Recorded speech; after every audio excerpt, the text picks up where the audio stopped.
नमस्कार साथियों। तो आज हम स्टार्ट करने जा रहे हैं मैट्रिक्स कंटिन्यूड का जो हमारा सेकंड पार्ट है उसके हम क्या एमसीक्यूज़ करने जा रहे हैं जो हमारे अभी तक एचएसएससी के अंदर आए हुए हैं या प्रीवियस ईयर के जो भी एग्ज़ाम बोर्ड के जो पेपर होते हैं उनमें पूछे गए हैं।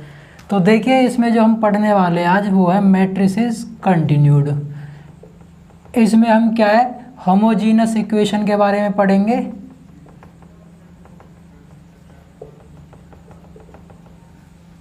इसमें हम इनवर्स निकालना किसी भी मैट्रिक्स का, इनवर्स ऑफ ए मैट्रिक्स, इसके बारे में हम पढ़ेंगे। एडजॉइंट क्या होता है, एडजॉइंट ऑफ ए मैट्रिक्स, ये हम इसमें क्या है पढ़ेंगे और कुछ इनकी क्या बेसिक प्रॉपर्टीज़। तो देखिए इस सेशन को स्टार्ट करने से पहले मैं आपको कुछ बेसिक प्रॉपर्टीज़ बताता हूँ जो हमारे क्या बहुत ही ज़्यादा इम्पोर्टेंट और इन्हीं प्रॉपर्टीज़ से हमारे क्या क्वेश्चन बनते हैं। तो देखते हैं हम प्रॉपर्टीज़ वो कौन कौन सी होती है। तो देखिए हमारी कुछ बेसिक प्रॉपर्टीज़ है, ये मैंने पार्ट 1 में भी आपको करा रखे हैं, एक बार मैं दोबारा से रिवाइज करवा देता हूँ। ये हमारे कुछ इंपॉर्टेंट रिजल्ट्स है एडजॉइंट के ऊपर। अगर हमारे पास कोई n रो की कोई स्क्वायर मैट्रिक्स होती है तो a डॉट एडजॉइंट a जो होगा वो हमेशा डिटर्मिनेंट a और डॉट में आ जाएगा उसके साथ आइडेंटिटी। इसके बाद अगर हम एडजॉइंट निकालते हैं a ट्रांसपोज का तो एडजॉइंट a जो निकल के आएगा उसका अगर हम ट्रांसपोज निकालते हैं तो भी वो क्या इक्वल रिजल्ट देंगे। सिमिलरली अगर हमें कोई एडजॉइंट दे रखी मैट्रिक्स a का तो अगर उसका डिटर्मिनेंट अगर हमें निकालना हो तो डायरेक्ट आ जाएगा डिटर्मिनेंट a की पावर n-1। जितने ऑर्डर की वो रो होगी उसमें से हम क्या एक पावर माइनस हम कर देंगे। ऐसे अगर हम एडजॉइंट a निकालते तो ये हमारे पास इंपॉर्टेंट रिजल्ट है, ये ध्यान रखना। तो ये आ जाएगा एड डिटर्मिनेंट a की पावर n-2 डॉट में a। सिमिलरली ये फिफ्थ पार्ट है, ये भी हमारा इंपॉर्टेंट है। अगर इस पूरे का अगर डिटर्मिनेंट निकालते हैं तो डिटर्मिनेंट a की पावर n-1 का होल स्क्वायर आ जाएगा।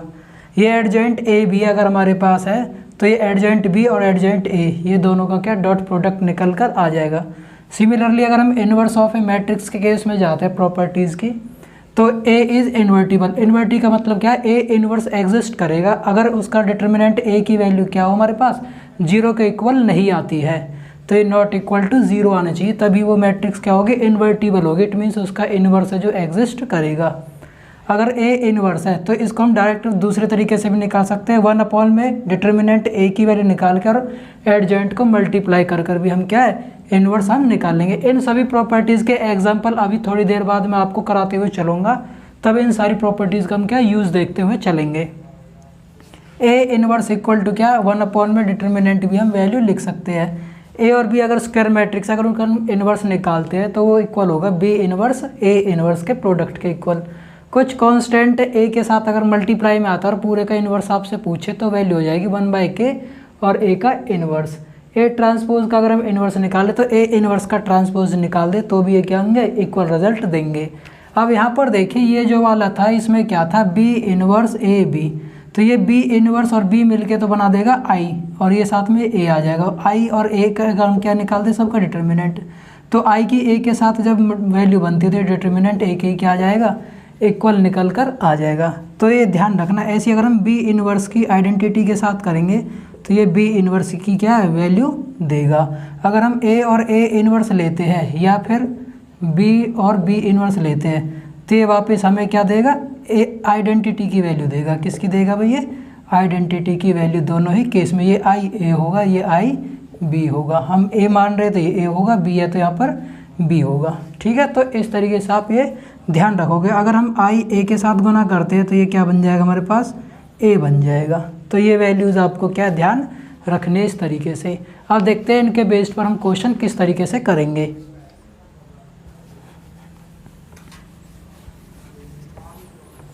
देखिए इन क्वेश्चंस को जो मैं करा रहा हूँ इनकी अगर आपको पीडीएफ चाहिए तो इस वीडियो के डिस्क्रिप्शन से आप लिंक को डाउनलोड कर पीडीएफ देख सकते हो। वहाँ पर मैंने क्या सारे क्वेश्चंस दिए हुए हैं।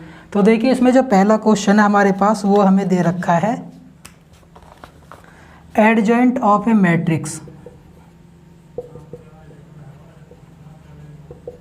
ये ए मैट्रिक्स हमें दे रखी है 1 2 3 -5, इसका हमें एडजॉइंट निकालना है। तो देखिए एडजॉइंट निकालने का मैं आपको तरीका बताता हूँ। जब भी हमें 2/2 ऑर्डर की अगर हमें मैट्रिक्स दे रखी है और इसका एडजॉइंट निकालना हो, सपोज करो ये ए है, ये बी है, ये सी है और ये डी है। इसका अगर हमें क्या निकालना हो भाई, एडजेंट।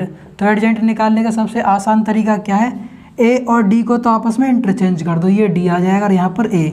जो बी और सी है ये सेम वैल्यू रहेंगी, बस इनके आगे क्या लग जाएगा, माइनस का साइन लग जाएगा। ये क्या निकल कर आ गया, इसका एडजेंट निकल कर आ गया। तो ये ध्यान रखना, ए और डी ये तो आपस में इंटरचेंज हो जाएंगे, ए की जगह पर डी और डी की जगह पर ए, और ये बी और सी है, इनके आगे माइनस का साइन आ जाएगा। और अगर इसका हमें इन्वर्स निकालना हो तो इन्वर्स निकालने का मैंने फॉर्मूला आपको बता ही रखा है, 1 में डिटर्मिनेंट ए और ये एडजेंट ए आ जाएगा हमारे पास।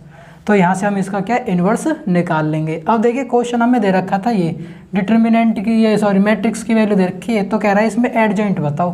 तो ये तो हमारे पास क्या हो जाएंगे, इंटरचेंज हो जाएंगे आपस में। तो 5 तो इधर गया माइनस के, और ये 1 है यहाँ पर आ गया, 2 और 3 ये हम लिख देंगे, और इनके आगे क्या आ जाएंगे, माइनस के साइन। ये हमारे पास क्या आ जाएगा, इसका एडजेंट निकल कर आ जाएगा। तो हमारे पास है जो इसमें ऑप्शन सी हमारे पास क्या आ जाएगा, करेक्ट आंसर आ जाएगा। अब देखिए क्वेश्चन नंबर 2 पर हम चलते हैं। क्वेश्चन नंबर 2 है जो इसने कह रहा है यहाँ पर A B A non singular matrix, A B A non singular matrix of 3/3 order. तो कह रहा है एडजेंट ए की वैल्यू बताओ क्या होगी डिटर्मिनेंट के अंदर। तो देखिए डिटर्मिनेंट एडजेंट ए की जो वैल्यू होती है वो किसके इक्वल होती है, डिटर्मिनेंट ए की पावर n-1। तो n की वैल्यू क्या है यहाँ पर, ऑर्डर कितना है यहाँ पर, 3 ऑर्डर का है, तो 3 की वैल्यू यहाँ पर रखेंगे।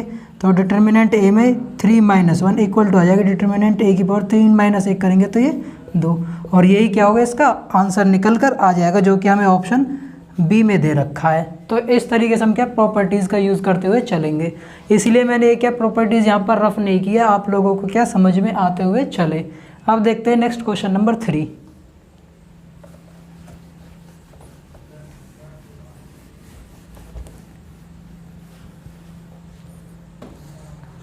देखिए क्वेश्चन 3 है जो ये हमें दे रखा है, if A is a square matrix of order 3 such that determinant A equal to 14, then determinant adjoint A की वैल्यू हमें बतानी है। तो ये अभी मैंने आपको बताया था, एडजेंट A जो होता है हमारे पास डिटर्मिनेंट A की पावर n-1 के इक्वल होता है। n क्या होता है, इसका ऑर्डर। तो इसको हम जब और मॉडिफाई करेंगे तो डिटर्मिनेंट A की वैल्यू हमें दे रखी है 14, और पावर n ऑर्डर क्या है हमारे पास 3-1, तो ये आ जाएगा 14 की पावर 2। 14 का जब हम स्क्वायर खोलेंगे तो ये कितना आ जाएगा हमारे पास 196, और यही इसका हमारे पास ऑप्शन बी क्या हो जाएगा, करेक्ट आंसर हो जाएगा। अब देखिए क्वेश्चन नंबर 4 पे हम चलते हैं।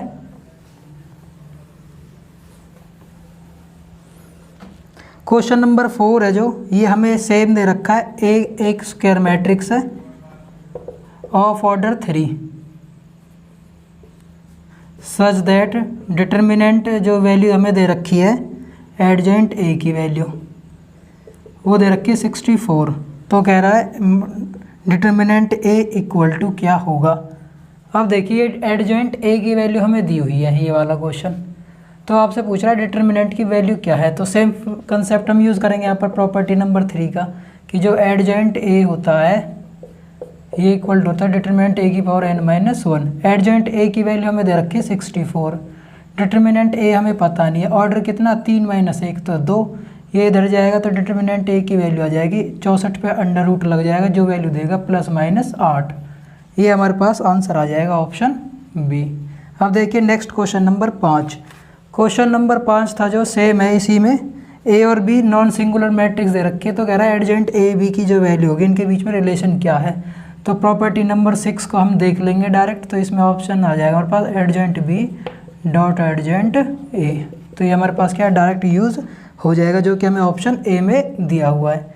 अब देखिए क्वेश्चन नंबर 6।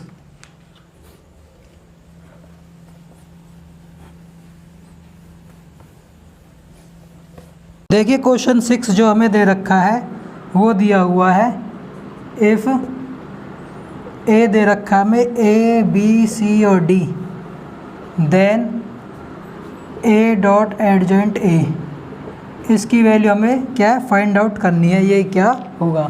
तो देखिए फर्स्ट प्रॉपर्टी मैंने आपको लिखवा रखी है कि कि अगर हमारे पास कोई n रोड मैट्रिक्स होती है, स्क्वायर मैट्रिक्स, तो a डॉट एडजेंट a है जो वो हमेशा किसके इक्वल होगा, डिटर्मिनेंट a i n के इक्वल होता है। तो इसमें हमारे पास ऑर्डर इसमें क्या है, n ऑर्डर का, तो इसमें क्वेश्चन दिया ही नहीं है, ठीक है। तो ये हमारे पास क्या आंसर निकल कर आ जाएगा, जो कि ऑप्शन सी में हमें दे रखा है। यहाँ पर i जो आएगी वैल्यू। अब देखिए नेक्स्ट जो क्वेश्चन है, क्वेश्चन नंबर 7, इसमें कह रहा है कि a इज़ नॉन सिंगुलर। ये मैंने आपको बता दिया था कि नॉन सिंगुलर सिंगुलर क्या होता है। नॉन सिंगुलर में क्या होता है, जिसमें डिटर्मिनेंट की a की वैल्यू क्या हो भाई, नॉट इक्वल टू 0, और सिंगुलर के लिए क्या होता है, जिसमें डिटर्मिनेंट इक्वल टू क्या आ जाए, 0 आ जाए, तो उसे हम सिंगुलर बोलते हैं। और नॉन सिंगुलर होता है जिसमें डिटर्मिनेंट की वैल्यू नॉट इक्वल टू 0 आती हो। अब इसमें कह रहा है यहाँ पर a is non singular matrix of order n, then which of the following statement is true. तो ये हमें बताना कौन सी स्टेटमेंट ट्रू है। तो इसमें हमें ऑप्शंस दे रखे हैं। ऑप्शंस के अकॉर्डिंग जब हम पहला ऑप्शन देखते हैं तो इसमें दे रखा है adjoint a equal to determinant a की पावर n-2 डॉट a। तो ये हम देखते हैं क्या ये वाली जो है हमारे पास प्रॉपर्टी होती है, क्या ये सही लिखी हुई है। ये फोर्थ प्रॉपर्टी है एडजेंट a, तो डिटर्मिनेंट की पावर n-1 डॉट a, ये सेम ही तो है। तो ये हमारे पास क्या सही लिखी हुई है। जबकि हम सेकंड पर जाते हैं तो एडजेंट ए डिटर्मिनेंट पावर n-1 तो होती नहीं है भाई, n-2 होती है। तो इसमें क्या है हमारे पास जो बी है वो गलत हो जाएगा। सी में n+1 है वो वैसे ही गलत है, तो ये हमारे पास ए ही क्या होगा, बिल्कुल सही प्रॉपर्टी होगी। अब देखिए क्वेश्चन नंबर 8,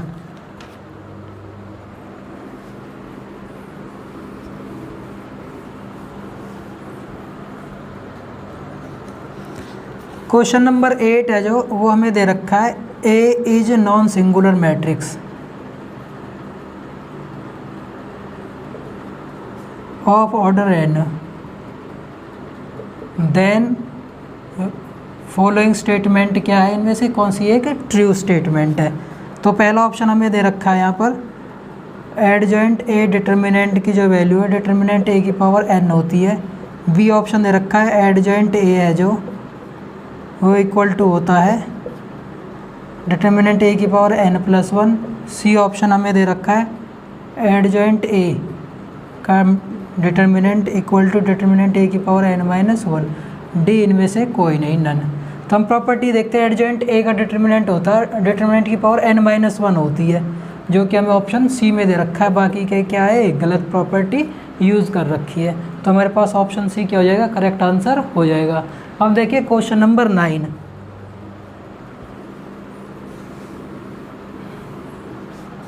क्वेश्चन नंबर 9 है जो वो हमें दे रखा है matrices A and B will be inverse of each other if only if. तो मैंने आपको प्रॉपर्टी बताई थी पार्ट 1 के अंदर कि ये हमेशा कभी भी अगर इन्वर्स एग्जिस्ट करती है तो ये वाली कंडीशन हमारे पास क्या है, फॉलो होगी। A B equal to I equal to B a, जो कि हमें ऑप्शन इसमें किस में दे रखा है भाई, डी के अंदर दे रखा है। तो ये मैंने प्रॉपर्टी आपको बिल्कुल लास्ट में बताई थी, पार्ट 1 के लास्ट पार्ट में आप देख रहे हैं ना, लास्ट की 3-4 मिनट की जो वीडियो, वहाँ पर मैंने आपको क्या इनके इन्वर्स बताए थे। तो ये हमारे पास क्या है, वहाँ से इस प्रॉपर्टी का हमने क्या यूज़ कर लिया है। अब देखिए क्वेश्चन नंबर 10 है जो इसमें हम क्या इन्वर्स निकालते हुए हम चलेंगे। तो इन्वर्स निकालने का मैंने आपको तरीका बताया था। पहले हम इसका क्या डिटर्मिनेंट निकाल लेते हैं जो भी मैट्रिक्स दी हुई है, और फिर उसका हम क्या एडजेंट निकाल लेते हैं, और आपस में जो मल्टीप्लाई करके जो रिजल्टेंट मैट्रिक्स बनेगी उससे हम क्या इन्वर्स निकाल लेते हैं। तो देखिए अब हमारे पास क्वेश्चन नंबर 10 दे रखा है, ए मैट्रिक्स दे रखी है 1 0 0 1। तो कह रहा है इसका ए इन्वर्स क्या होगा। तो सबसे पहले हम इसका क्या निकाल लेते हैं भाई, एडजेंट निकाल लेते हैं, एडजेंट ऑफ ए। तो एडजेंट कैसे निकलेगा, ये तो इंटरचेंज हो जाते हैं और इनमें माइनस का साइन लग जाता है, तो -0 हमारे पास कोई टर्म ही नहीं होती, तो इस तरीके से हम क्या ये छोड़ देंगे। ये आ गया एडजेंट। अब इसका हम क्या डिटर्मिनेंट ए की वैल्यू निकाल लेते हैं। डिटर्मिनेंट मैंने आपको बताया था पहले ऊपर से नीचे गुना करते हैं, ये 1 आ गया, और माइनस कर देते हैं इनकी ऊपर ऐसे क्रॉस मल्टीप्लाई, तो ये आ गया 0। तो डिटर्मिनेंट ए की वैल्यू आ गई यहाँ पर कितनी भाई 1। अब हम क्या ए इन्वर्स निकालेंगे, तो ए इन्वर्स इक्वल टू होता है 1 अपॉन में डिटर्मिनेंट ए और ये एडजेंट ए। तो डिटर्मिनेंट की वैल्यू 1/1 रखेंगे तो ये तो 1 ही रहा, और एडजेंट ए की वैल्यू क्या आ रही है भैया हमारे पास 1 0 0 1। तो 1 किसके साथ मल्टीप्लाई करेंगे तो यही मैट्रिक्स हमें क्या वापस मिल जाएगी, और यही हमारे पास क्या आंसर होगा जो कि हमें ऑप्शन बी में हमें दे रखा है। अब देखिए नेक्स्ट क्वेश्चन हम समझते हैं, क्वेश्चन नंबर 11।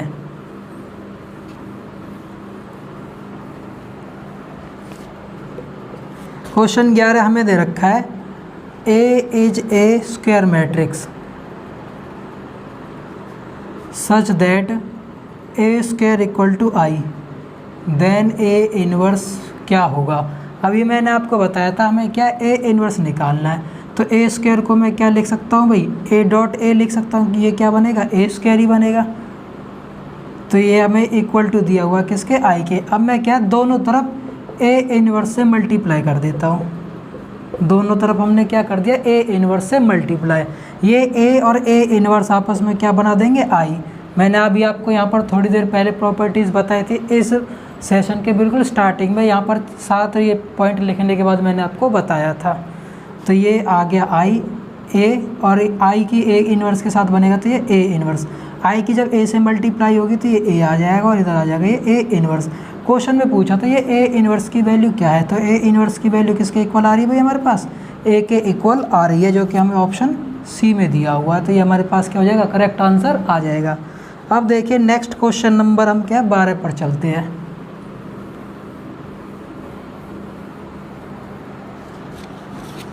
हमें ए मैट्रिक्स दे रखी है 3 1 0 2, बी मैट्रिक्स दे रखी है 1/6 2 -1 0 3। तो क्वेश्चन में कह रहा है such that A B equal to I equal to B A. It means ये इनवर्स की कंडीशन हमें दे रखी है, तो कह रहा है ए इनवर्स की वैल्यू क्या है। तो क्वेश्चन में पुट अप किया है क्वेश्चन कि ए इनवर्स की वैल्यू क्या होगी। अब देखिए यहाँ पर मुझे 2 रिजल्ट दे रखे हैं, या तो मैं ए बी इक्वल टू आई रख दूँ या बी ए इक्वल टू क्या रख दे भाई हम आई। अब दोनों तरफ हम क्या करते हैं ए इनवर्स से मल्टीप्लाई कर देते हैं, यहाँ पर भी ए इनवर्स और ये भी ए इनवर्स। तो देखिए इससे भी हम रिजल्ट निकाल सकते हैं, इससे भी हम रिजल्ट निकाल सकते हैं। ए इनवर्स बनेगा तो ये आई बी बन जाएगा यहाँ पर, और ये बन जाएगा ए इनवर्स। तो ये बी की आई से मल्टीप्लाई होगी तो बी, और ये ए इनवर्स। जो ए इनवर्स होगा वो मैट्रिक्स बी ही निकल कर आई, और बी मैट्रिक्स मुझे क्या दे रखी है क्वेश्चन में 1/6 2 -1 0 3। यही हमारा क्या आ जाएगा आंसर निकल कर आ जाएगा। यहाँ से भी हम इस क्वेश्चन को कर सकते हैं, इसमें भी ए इनवर्स कर दो दोनों तरफ, तो बी ए इनवर्स और ये आई ए इनवर्स। यहाँ पर भी क्या बन गया ए इनवर्स आई बन गया, यहाँ पर B equal to A inverse, तो ए इनवर्स इक्वल टू यहाँ पर बन गया बी। तो यहाँ से भी ए इनवर्स की वैल्यू मैट्रिक्स बी आ रही है, जो कि हमें क्वेश्चन में क्या गिवन है 1/6 2 -1 0 3, और ये हमें ऑप्शन किस में दे रखा है भाई सी में हमें दिया हुआ है। अब देखिए क्वेश्चन नंबर 13।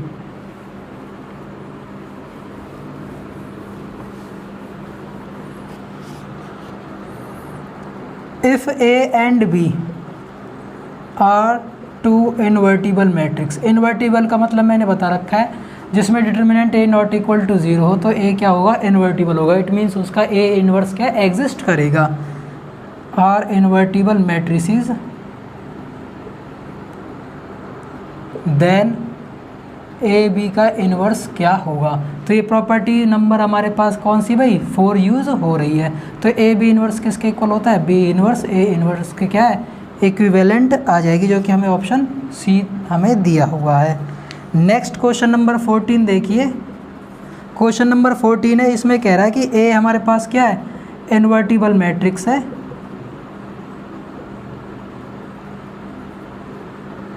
तो कह रहा है यहाँ पर और ऑर्डर दे रखा है ऑर्डर 2। तो क्वेश्चन में पूछ रहा है डिटर्मिनेंट ए इनवर्स की वैल्यू क्या होगी। डिटर्मिनेंट ए इनवर्स किसके इक्वल होगा। डिटर्मिनेंट ए इनवर्स अगर हमसे क्वेश्चन में पूछता तो ये किसके इक्विवेलेंट आता है 1 में डिटर्मिनेंट ए किसके इक्वल आ जाएगा। प्रॉपर्टी नंबर 3 में हम चलते हैं तो 1 में डिटर्मिनेंट ए। तो इसने क्या फॉर्म में जो ऑप्शन दे रखा है वो इस तरीके से दे रखा है डिटर्मिनेंट ए, इस फॉर्म में इसने क्वेश्चन को लिखा हुआ है। तो ऑप्शन हमारे पास जो बी है वो क्या हो जाएगा करेक्ट आंसर निकल कर आ जाएगा। अब देखिए क्वेश्चन नंबर 15 पर हम चलते हैं।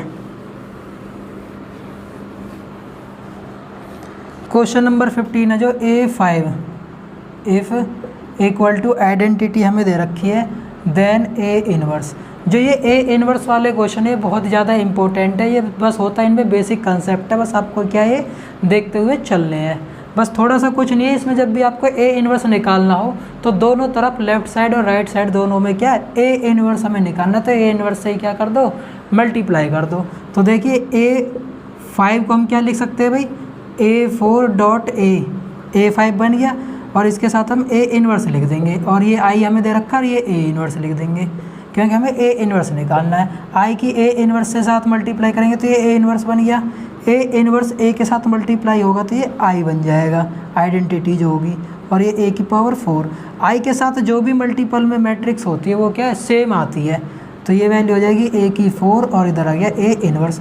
क्वेश्चन में A इनवर्स पूछा और A इनवर्स किसके इक्वल आया हमारे पास A की पावर 4 के इक्वल आ गया, और यही हमारे पास क्या होगा आंसर निकल कर आ जाएगा, जो कि ऑप्शन सी में हमें दिया हुआ है। नेक्स्ट जो क्वेश्चन है क्वेश्चन नंबर 16 है जो सेम इसी पर कंसेप्ट पर है। वो A हमें क्या दे रखी है एक स्क्वायर मैट्रिक्स दे रखी है, ठीक है भाई। अगली स्टेटमेंट इसमें दे रखी है कंडीशन दे रखा है जो A इनवर्स है इसका जो डिटर्मिनेंट है वो इक्वल टू दे रखा है 1 में determinant A equal to A inverse.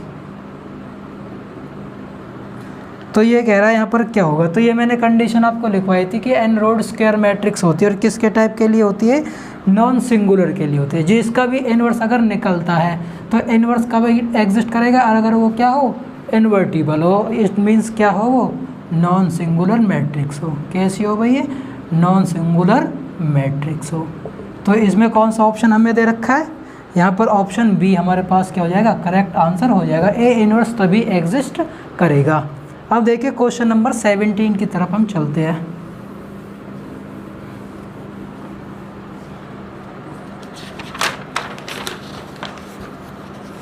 Question 17 है जो वो हमें दे रखा है A मैट्रिक्स दे रखी है 2 5 3 -2 और A inverse such that A inverse equal to KA।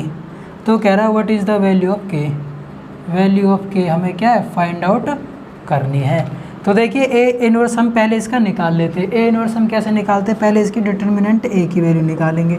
Determinant A की वैल्यू होगी 2 दूनी 4, ऐसे गुना करेंगे तो ये -4, फिर इसके गुना करेंगे तो ये -5 × 15, तो ये वैल्यू आ गई हमारे पास कितनी भाई -19। अब इसका हम क्या एडजॉइंट निकाल देते हैं A का। तो A का एडजॉइंट क्या होता है, ये आपस में इंटरचेंज हो जाते हैं भाई, तो ये तो इंटरचेंज हो जाएंगे, -2 ऊपर और 2 ये नीचे, और ये 3 और 5 लग के हम क्या माइनस का साइन हम लिख देते हैं। ये इसका एडजॉइंट आ गया। अब यहाँ पर हम क्या A इनवर्स निकाल लेते हैं। A इनवर्स क्या होता है 1 में डिटर्मिनेंट की वैल्यू, तो 1 के -19 ये मैंने लिख दिया, और एडजॉइंट A एडजॉइंट क्या हमारे पास -2 -3 -5 और ये 2, ये हमारे पास क्या इनवर्स की वैल्यू निकल कर आ गई। ये जो इनवर्स है ये सारा यहाँ पर समझ लीजिए अब इसको 1/19 माइनस के -2 -3 -5 और ये 2, ये इक्वल टू दे रखा है के A के बराबर।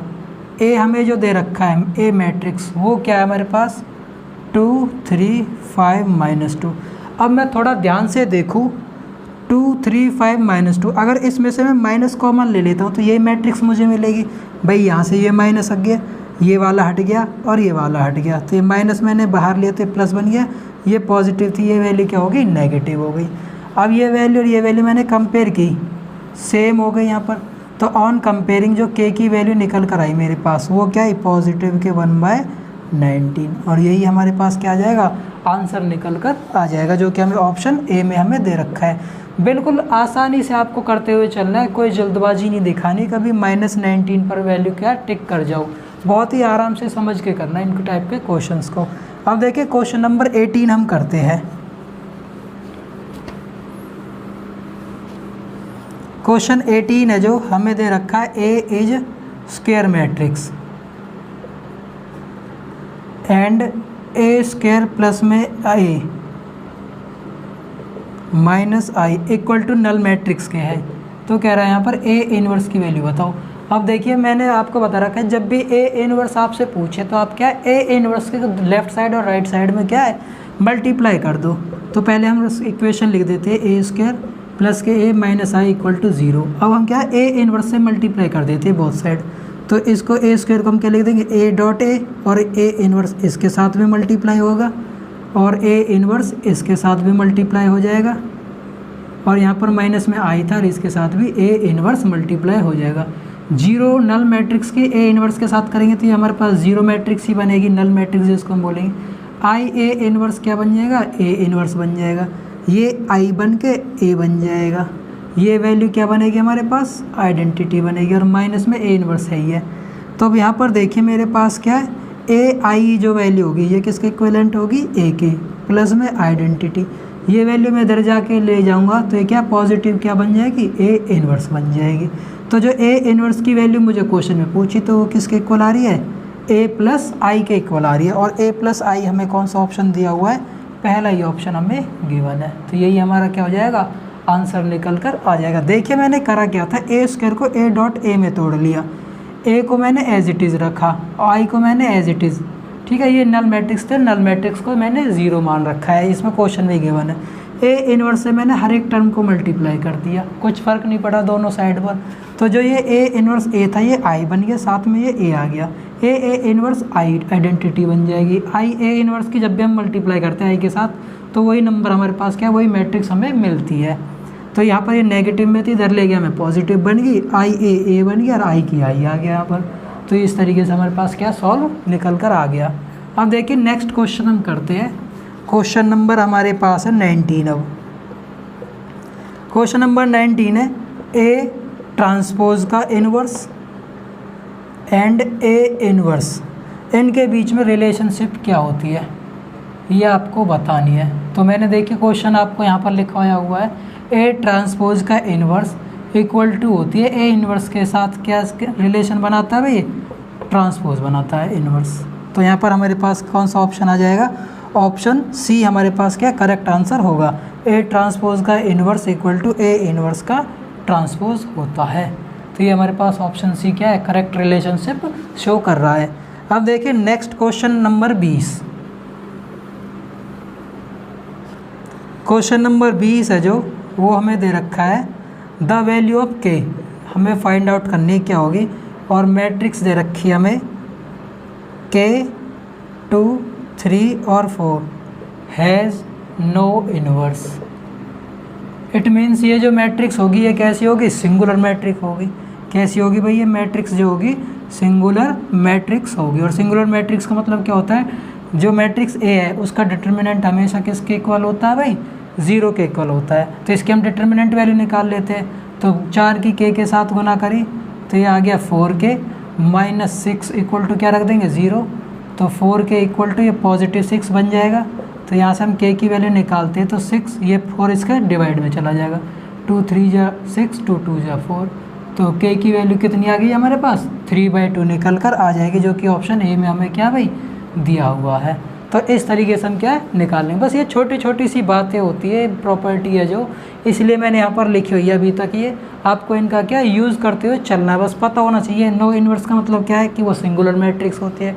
सिंगुलर मैट्रिक्स क्या होती है उसमें डिटर्मिनेंट इक्वल टू 0 होता है। अब डिटर्मिनेंट हमने सी के रखा है 2/2 ऑर्डर का, हम कैसे निकालते क्रॉस मल्टीप्लाई करके इक्वल टू 0 रख देंगे। यहाँ से एक्स पूछे अल्फ़ा पूछे लैम्डा पूछे जो भी वैल्यू वो पूछता है यहाँ से हम निकाल लेंगे।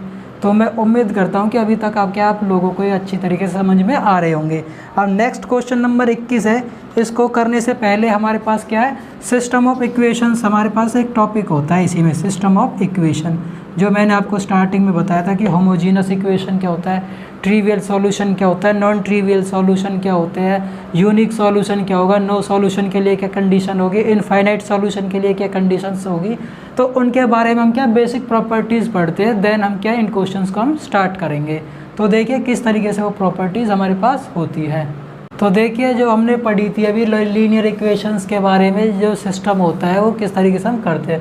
सपोज़ करो हमारे पास 3 इक्वेशंस गिवन है a11x a12y plus a13z equal to क्या भाई 0, a21x a22y A23 z equal to 0, A31x A32y plus में A33z equal to 0 has non trivial solution, has non trivial solution कब होगा? अगर हमारे पास A11 A12 A13 A21 A22 A23 A31 A32 A33 इस पूरे determinant की वैल्यू क्या आ जाए हमारे पास?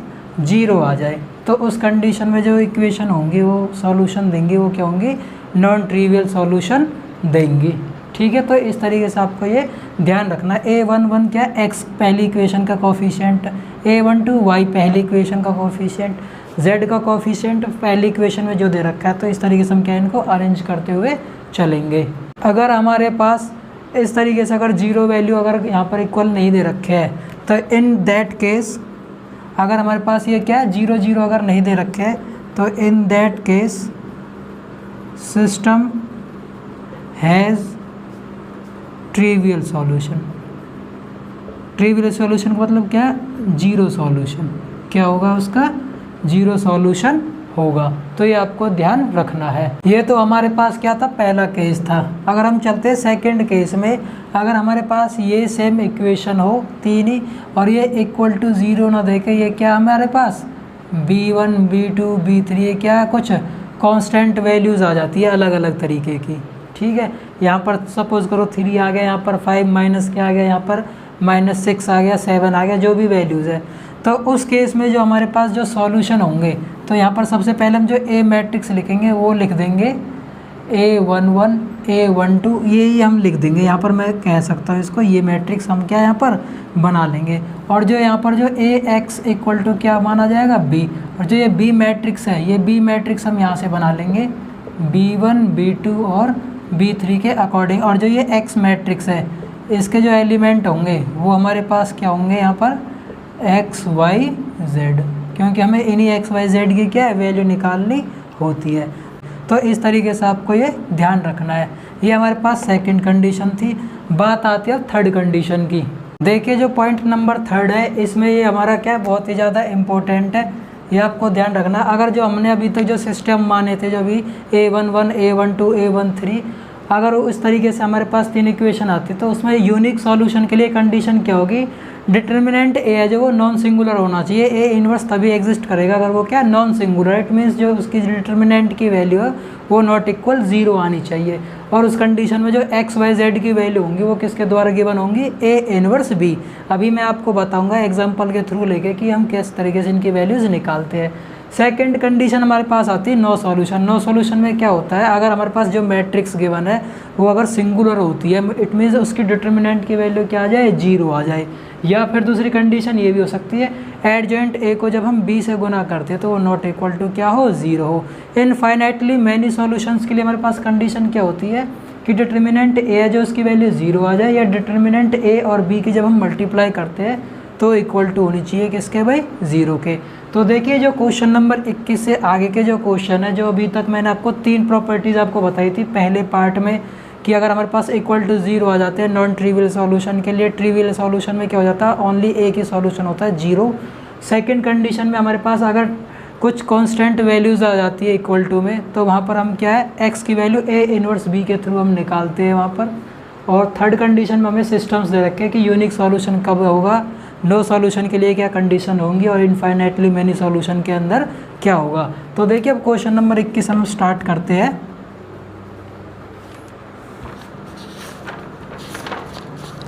क्वेश्चन नंबर 21 है जो हमारे पास दे रखा है the number of solutions. Equation हमें दे रखी 3x माइनस के 4y इक्वल टू 1 और x प्लस के 2y इक्वल टू 7। अब देखिए यहाँ पर अलग हमें इक्वल टू में क्या कांस्टेंट वैल्यूज़ दे रखे हैं। इट मीन्स जो ए मैट्रिक्स बनेगी, मैंने आपको बताया था x के आगे वैल्यू आ जाएगी 3, ये -4, ये 1 और ये 2, आगे कुछ नहीं, इसका कोफिशिएंट क्या होगा 1।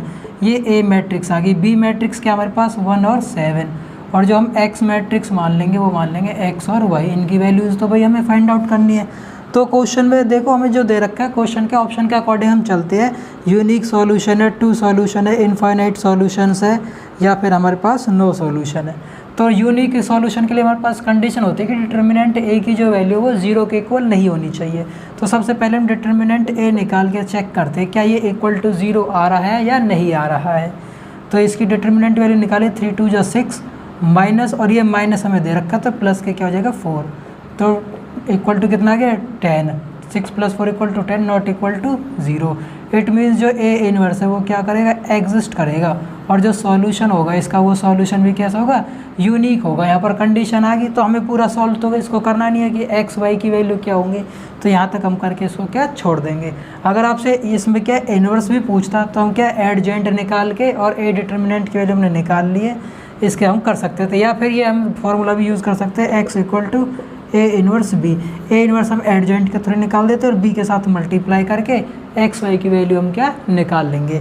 अब देखिए नेक्स्ट क्वेश्चन नंबर 22 है जो हमें किस तरीके से दिया हुआ है।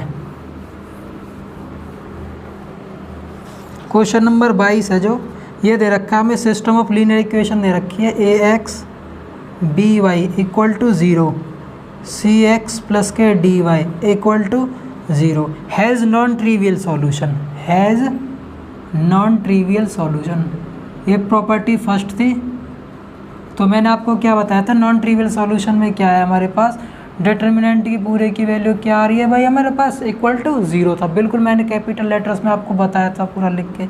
तो यहाँ पर हम निकाल लेते हैं इसकी ए और बी लिख देंगे, ये सी और डी, और इक्वल टू क्या रख देंगे भाई यहाँ पर 0। तो यहाँ पर जब हम निकालेंगे वैल्यू तो ए की डी से गुना करिए ए डी आ गया, माइनस में आ जाएगा बी सी इक्वल टू क्या हो जाएगा 0।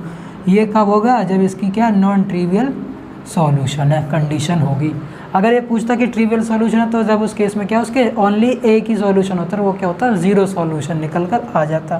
तो इस तरीके से हम ये कर लेंगे। ये प्रॉपर्टी फर्स्ट हमने यूज़ करी है सिस्टम ऑफ होमोजीनस इक्वेशंस की। अब देखिए क्वेश्चन नंबर 23 पर हम चलते हैं। क्वेश्चन नंबर 23 है जो ये हमें दे रखा है for a system of homogeneous equation determinant a की वैल्यू हमें 0 दे रखी है और एडजॉइंट ए बी के साथ नॉट इक्वल टू 0 है। देन सिस्टम ऑफ इक्वेशन क्या है, तो देखिए ये कंडीशन मैंने आपको यहाँ पर लिखवा रखी है पॉइंट नंबर 2 में।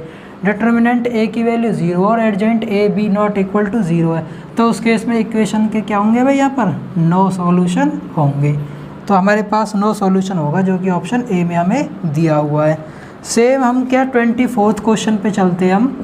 तो 24th क्वेश्चन में क्या कह रहा है ए एक्स इक्वल टू हमें बी दे रखा है, ठीक है, और डिटर्मिनेंट ए की वैल्यू हमें क्या है भाई 0 दे रखी है और एडजॉइंट ए की गुना बी के साथ हमें भी क्या दे रखी है 0। तो ये इस वाली प्रॉपर्टी का यूज़ यहाँ पर कर रहा है। तो इस प्रॉपर्टी के लिए हमारे पास क्या होता है infinitely many solution, infinitely many solution की कंडीशन हमारे पास क्या होती है। तो इसमें हमारे पास ऑप्शन बी क्या हो जाएगा करेक्ट आंसर हो जाएगा।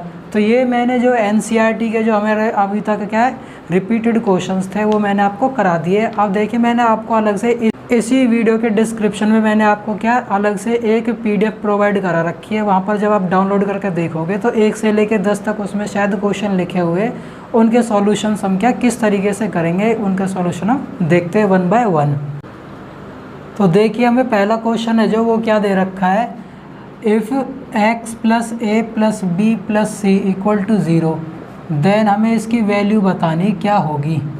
x plus a b c a x plus b c a b x plus c, इस डिटर्मिनेंट की वैल्यू क्या होगी। ठीक है, तो हम क्या करते हैं यहाँ पर x plus a plus b plus सी हमें इक्वल टू 0 है। तो इट मीन्स हमें थोड़ा सा दिमाग लगाना है कि हमें इस तरीके की क्या फॉर्मेशन करनी है इस डिटर्मिनेंट में। तो देखिए x प्लस ए मेरे पास है ये वैल्यू, b और c मुझे प्लस करनी है। तो इट मीन्स क्या है मैं c1 में c1 plus c2 plus c3 की वैल्यू क्या है ऐड कर देता हूँ। जब मैं इन सबको जोड़ूंगा तो प्लस का साइन भी मिल जाएगा और ये क्या मुझे सारी वैल्यूज़ प्राप्त हो जाएंगी। तो देखिए अब यहाँ पर x प्लस ए तो मुझे गिवन है, प्लस के b प्लस के c वैल्यू आ जाएगी।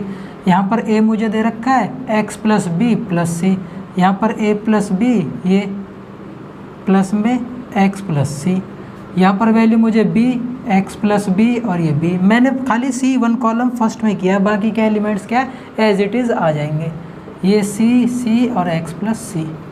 अब देखिए x plus a plus b c, x plus a plus b और x plus a plus b plus c, ये मैंने C1 में से क्या कॉमन ले लिए, x plus a plus b plus c, ये मैंने कॉमन ले लिया कहाँ से, कॉलम 1 में से, तो ये 1 1 1 आ गई वैल्यू, ये b ये c, ये x प्लस बी, ये c, ये b और ये x प्लस सी।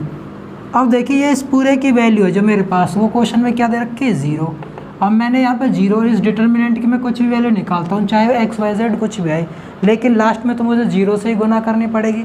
तो जब भी इस डिटर्मिनेंट को मैं 0 से गुना करूँगा तो किसी भी संख्या को अगर हम 0 से गुना करते हैं तो हमें क्या मिलेगा, 0 आंसर देगा। तो ये हमारे पास क्या है, 0 आंसर इस मैट्रिक्स की जो डिटर्मिनेंट की वैल्यू होगी वो निकल कर आ जाएगी। अब देखिए क्वेश्चन नंबर 2 की तरफ हम चलते हैं।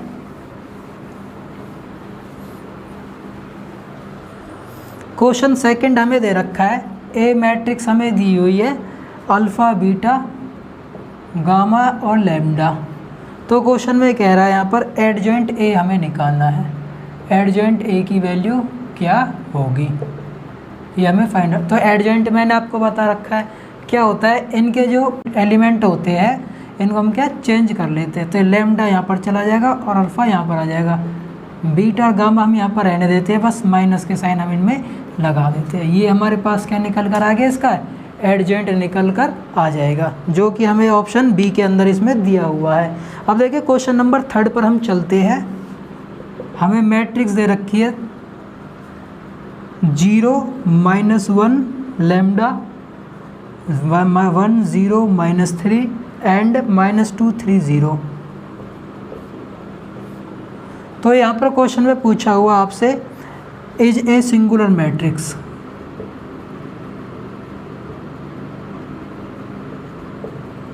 देन वैल्यू ऑफ लैम्डा क्या होगी। तो देखिए मैंने आपको बता रखा है सिंगुलर मैट्रिक्स की कंडीशन क्या होती है, डिटर्मिनेंट ए की वैल्यू निकाल दो, किसके इक्वल रख के, 0 के। तो अगर हमारे पास ये कंडीशन होती है तो वो मैट्रिक्स क्या होगी, सिंगुलर मैट्रिक्स होगी। तो अब हम यहाँ से क्या कर लेते हैं, इसका डिटर्मिनेंट की वैल्यू निकाल लेते हैं। डिटर्मिनेंट में हम क्या है, इसको R1 के एक्सपेंड अलोंग हम क्या है इसकी वैल्यू निकाल लेंगे एक्स। तो देखिए ये तो हमने 0 रखा, 0 को करेंगे तो ये तो 0 ही आ जाएगी, इसको हम छोड़ देंगे। अब यहाँ पर हम जाते हैं -1 पर, तो -1 आएगा यहाँ पर। तो -1 हम इसको रखेंगे ऐसे। ये मैंने पार्ट 3 में बताया था कि 3/3 ऑर्डर की जो मैट्रिक्स होगी उसके डिटर्मिनेंट हम कैसे निकालते, तो पार्ट 3 आप जाकर ज़रूर देख लें। तो ये मैंने ऐसे रखा है यहाँ पर, तो मेरे पास मैट्रिक्स बच गई -1 3 लैम्डा और ये 0। -1 की 0 से गुना करी तो ये तो आ गया 0, और जब हम ऐसे गुना करेंगे तो आ जाएगा -3 लैम्डा। ठीक है, ये -2 मुझे दे रखा है, -2 रख दिया यहाँ पर, ऐसे मैंने रख दिया इसको। तो ये मैट्रिक्स बची मेरे पास -1 -3, तो प्लस के 3 लैम्डा की 0 से गुना करेंगे तो ये 0 बन जाएगा। और ये इक्वल टू किसके रखेंगे हम, सारा 0 के, क्योंकि कंडीशन होती है सिंगुलर मैट्रिक्स के लिए। -3 लैम्डा की -1 से गुना करेंगे तो 3 लैम्डा, 2 3 जा 6 माइनस के 6 इक्वल टू 0, माइनस के 6 इधर जाएंगे तो ये प्लस के 6 बन जाएगा। तो लैम्डा की वैल्यू यहाँ से कितनी आ जाएगी हमारे पास, 2 निकल कर आ जाएगी। तो देखिए क्वेश्चन नंबर 3 पर हम चलते हैं।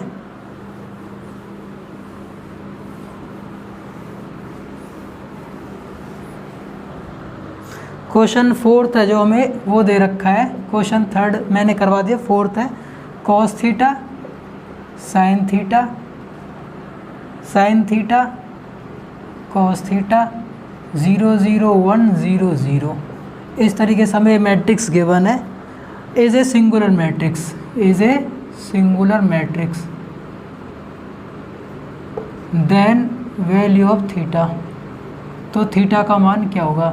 ये वाला जो क्वेश्चन है बहुत ही ज़्यादा इम्पोर्टेंट है, ये हमारा HSSC JEE का जो पेपर हुआ था उसमें देखने को हमें क्या मिला था। तो देखिए इसका सॉल्यूशन हम किस तरीके से करते हैं।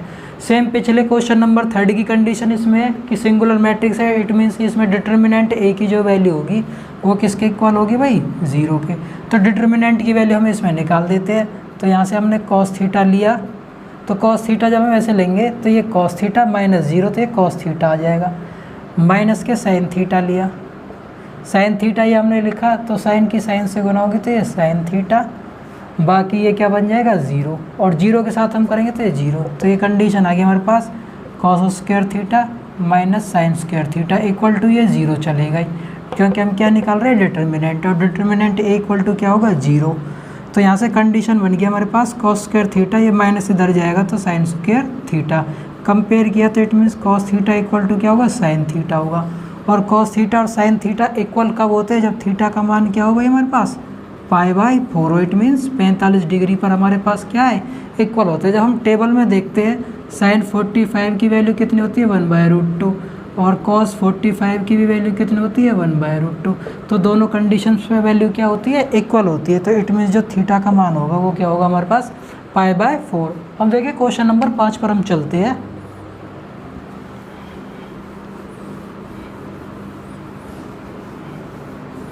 क्वेश्चन नंबर 5 है जो सेम क्वेश्चन नंबर 3 की तरह है। इसमें क्या है, नॉन इन्वर्टिबल दे रखा है।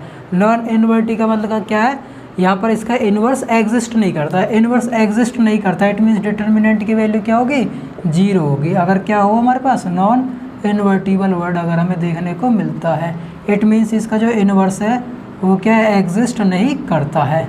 तो इट मीन्स क्या, डिटर्मिनेंट ए इक्वल टू क्या होगा, 0 होगा। तो यहाँ से जो मैंने अभी क्वेश्चन नंबर 3, क्वेश्चन नंबर 4 जो मैंने आपको समझाया था, सेम उसी की तरह आप इस क्वेश्चन को कर लोगे। तो देखिए नेक्स्ट क्वेश्चन को हम देखते हैं। क्वेश्चन नंबर 6 है जो हमारे पास, ये हो गया। क्वेश्चन नंबर 7 देखिए, ए मैट्रिक्स हमें दे रखी है 2/3 ऑर्डर की, और ए बी मैट्रिक्स है जो वो हमें दे रखी है 2/5 ऑर्डर की। तो कह रहा है जो बी मैट्रिक्स है वो किस ऑर्डर की होगी, ये आपको बताना है। तो एक बार मैं चेक कर लेता हूँ, ए 2/3 है और बी 2/5 है। तो कह रहा है यहाँ पर बी मैट्रिक्स किस ऑर्डर की होगी, ये हमेशा होनी ही चाहिए। तो देखिए मैंने आपको बता रखा है कि अगर हमारे पास ए मैट्रिक्स m/n ऑर्डर की है, ठीक है, और बी मैट्रिक्स है जो हमारे पास वो n/p ऑर्डर की है, तो ए बी की जब हम रिजल्टेंट मैट्रिक्स निकालते हैं तो पहले की तो कॉलम और दूसरे की मैट्रिक्स की रो वो हमेशा क्या है, इक्वल होना चाहिए। और जब ए बी के हम मल्टीपल निकालते हैं तो पहले की रो और लास्ट वाले की कॉलम के रिजल्टेंट के क्या होती है, बराबर निकल कर ऑर्डर उनका आता है। तो सेम इसी कंसेप्ट का हम यहाँ पर यूज़ करेंगे। ए मैट्रिक्स दे रखी है 2/3, ठीक है, और ए बी फाइनल जो रिजल्ट निकल कर आ रहा है वो आ रहा है 2/5 का। तो यहाँ पर कह रहा है बी मैट्रिक्स क्या होगी। तो देखिए मैंने आपको क्या बताया, फाइनल रिजल्ट जो होता है पहले की तो रो और लास्ट की कॉलम होती है। तो पहले की रो यहाँ पर 2, ये 2 आ गया, लास्ट वाले की कॉलम रिजल्ट में पी की जगह पर। तो ये तो इट मीन्स हमें पता लग गया लास्ट में तो 5 का मल्टीपल होगा। और जो बी मैट्रिक्स है उसमें कंडीशन क्या होती है, पहले वाले की तो कॉलम और दूसरे वाले की रो इक्वल होनी चाहिए। तो पहले वाले में कॉलम कितनी दे रखे हमें 3, तो इसकी भी रो क्या होनी चाहिए, 3 होनी चाहिए। जब ये हमारे पास क्या है 2/5 की हमें क्या कंडीशन मिलेगी। तो बी मैट्रिक्स में क्वेश्चन में हमें पूछा था कि इसका ऑर्डर क्या होना चाहिए, तो वो किस ऑर्डर की होनी चाहिए, 3/5 ऑर्डर की वो होनी चाहिए ही चाहिए, तब जाके इसका क्या रिजल्ट ये निकल कर आएगा। तो मैं उम्मीद करता हूँ कि ये आपको क्या समझ में आया होगा ये वाला तरीका। अब देखिए नेक्स्ट क्वेश्चन की तरफ हम चलते हैं।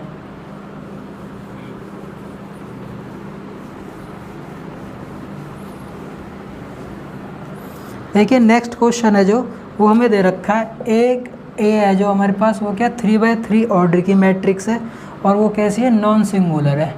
नॉन सिंगुलर का मतलब क्या है, उसका इन्वर्स एग्जिस्ट करता है।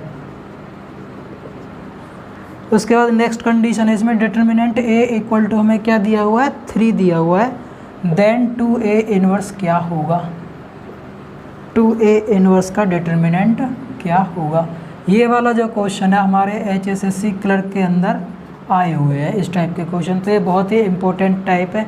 तो देखिए इस क्वेश्चन को हम सॉल्व कैसे करेंगे, मैंने आपको पहले इसमें बताया था कि 2a की पावर हम क्या कर देते हैं, जो ऑर्डर होता है उसके हम क्या मल्टीप्लाई करके हम पहले वैल्यू निकालेंगे। तो इसका जब हम बेसिक कंसेप्ट देखते हैं तो k की पावर n डिटर्मिनेंट a करके हम निकालते हैं। पहले हम अगर हम 2a के अकॉर्डिंग कंसेप्ट को सॉल्व करते हैं, तो k कांस्टेंट हमारे पास दे रखा है 2 और ऑर्डर होता है n 3 और डिटर्मिनेंट a की वैल्यू हमें दे रखी है गुना में 3, ठीक है। ये हम निकाल के हम चल रहे हैं और पूरे का इन्वर्स हम कर लेंगे, ये इक्वल टू कंडीशन में होती है। तो 2 की पावर 3 कितना हो गया, 8 गुना 3, इसका हम इन्वर्स कर लेंगे, 24 आ गया। 24 को हम क्या लिख देंगे पावर के अकॉर्डिंग 1/24। तो इस तरीके से हम क्या क्वेश्चन को सॉल्व कर लेंगे। ये टाइप का जो क्वेश्चन हमारे क्लर्क में आया हुआ है मैंने आपको पहले बता चुका हूँ। अब देखिए नेक्स्ट क्वेश्चन पर हम चलते हैं।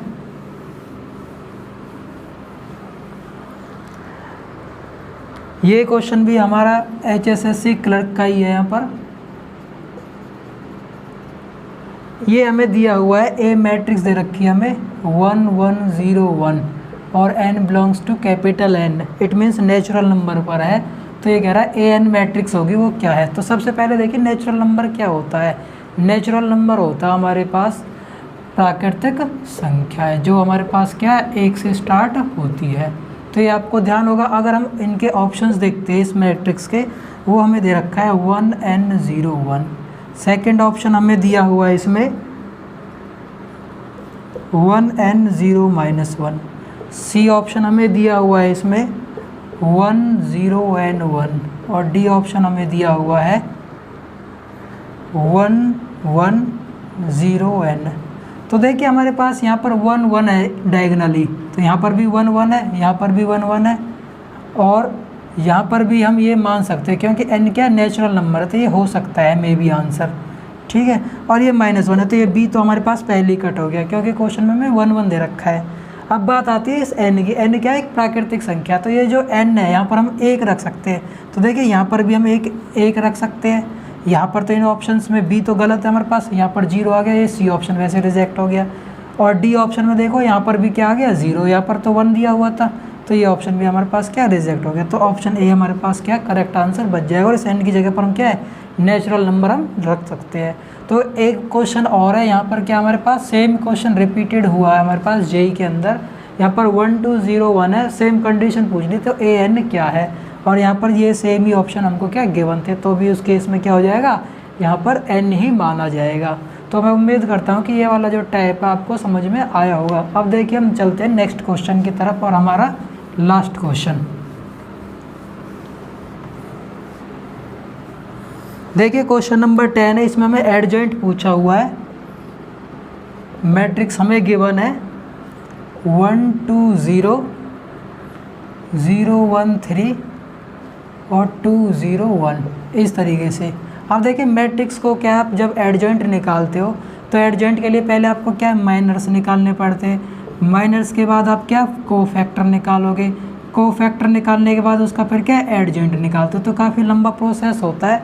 तो बाय ऑप्शंस क्या हमारे थोड़े जल्दी आसानी से हो जाते हैं। वो तरीका मैं आपको बताता हूँ इस क्वेश्चन में, ट्रिक हम कैसे अपनाएंगे। ट्रिक वगैरह एक कुछ नहीं है, बस खाली गया हमारा अप्रोच होती है डायरेक्ट क्वेश्चन को सॉल्व करने के लिए। ऑप्शन देखते ही हमें पता लग जाएगा कि हाँ एडजॉइंट थर्ड ऑर्डर की अगर कोई भी मैट्रिक्स हमें गिवन है किस तरीके से हम निकाल पाएंगे। तो देखिए ऑप्शन की हेल्प से मैं आपको समझाने की कोशिश करता हूँ।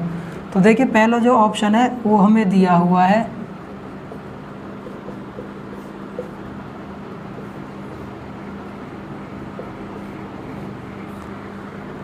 -1 -2 6 6 1 3 2 -4 1 1 -2 6 6 1 -3 -2 4 1। सी ऑप्शन दिया हुआ है 6 4 6 1 -1 3 2 -2 1 एंड लास्ट ऑप्शन हमें दिया हुआ है -6 4 3 2 -2 1 एंड 1 1 -6। तो देखिए एडजॉइंट निकालने के लिए मैंने आपको बताया था सबसे पहले हम a11 का हम क्या है निकाल देते कोफैक्टर। तो ए का एक दो वैल्यू निकाल के आप चेक कर सकते हैं। तो देखिए मैं अगर कोफैक्टर निकालता हूँ 1 1 एलिमेंट के तो ये तो 1 आ जाएगा हमारे पास और 1 की पावर पहले हम लिखते हैं -1 की पावर 1 + 1। ये मैंने आपको बेसिक पार्ट के अंदर बताया था पार्ट 2 के अंदर। अब हम देख लेते हैं यहाँ पर ये वैल्यू रख के, तो ये 1 की 1 से गुना करिए 0, तो क्या आ जाएगा हमारे पास इस तरीके से मैट्रिक्स बची है। जब हम इसको सॉल्व करते हैं पावर कैसी आई E1 आई, तो ये तो 1 बन गया और ये 1 1 × 1 0 1, तो ये वैल्यू आ जाएगी 1। तो पहला जो फैक्टर आया वो क्या आएगा 1 आएगा। तो देखिए ऑप्शन ए और बी में और सी और डी के अंदर हमने जो पहली वैल्यू निकाली थी वो क्या आनी चाहिए +1। हमें ना तो ऑप्शन ए में दे रखी +1, ना ऑप्शन सी में दे रखी, ना ऑप्शन डी में, किस में दे रखी खाली ऑप्शन बी में दे रखा है। तो इस तरीके से हम क्या एक दो वैल्यू देख के डायरेक्ट अप्रोच लगा के इस क्वेश्चन को हम क्या सॉल्व कर लेंगे। तो मैं उम्मीद करता हूँ कि आज को ये सेशन है जो आज का वो आपको पसंद आया होगा। तो आज के सेशन को देखने के लिए धन्यवाद। जय हिंद, जय भारत।